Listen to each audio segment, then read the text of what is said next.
Hi there, Cancer. Thank you for joining me for your weekly forecast for week commencing the 10th of March.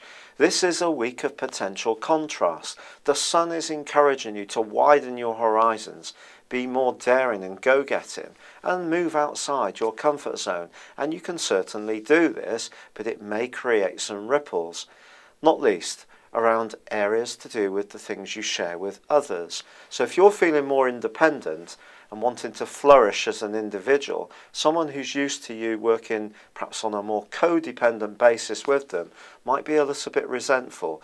And so there could be some moments this week where you're challenged because you want to break free, but someone may want to maintain the status quo.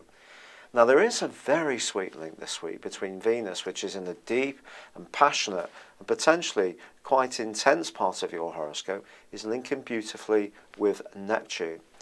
If you are in a happy romantic alliance, you and yours could think about some travel plans. And those travel plans could be to somewhere really quite exotic.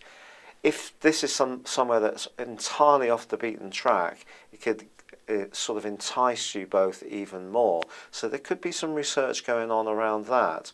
Or are you building up some kind of dialogue with somebody new, somebody who's a little bit mysterious? You can't quite work them out at the current time, but there's something there that is intriguing you.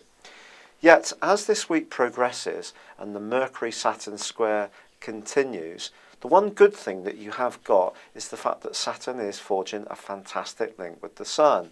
So Saturn can be the good guy and also the bad guy this week. And of course, commonly, it is known as being a much colder, more restrictive influence.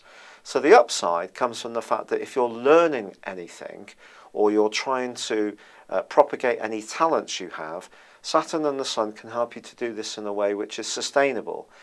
Suggesting you're not going to rush in where fools fear to tread. You're going to be quite measured in your approach, and that's entirely good. I think the issue comes much more around those relationships, all to do with money, and you need to be sure that whatever creative stuff that you are planning, it is something that you can do from a financial viewpoint. Now, just towards the end of this week, Venus starts to make a super link with Uranus in Aries.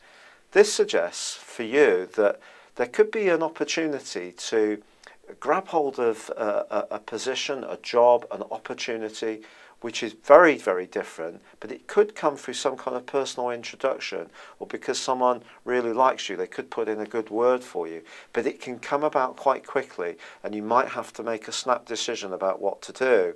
As the week draws to a close and there's a full moon, anything to do with communications, contracts, travel, and that desire to change your world against informing the people closest to you to keep them on side all come into focus and are going to be things that you're going to have to grapple with as this week draws to a close. It's been a real pleasure being with you. Thank you for joining me. Good luck and goodbye for now.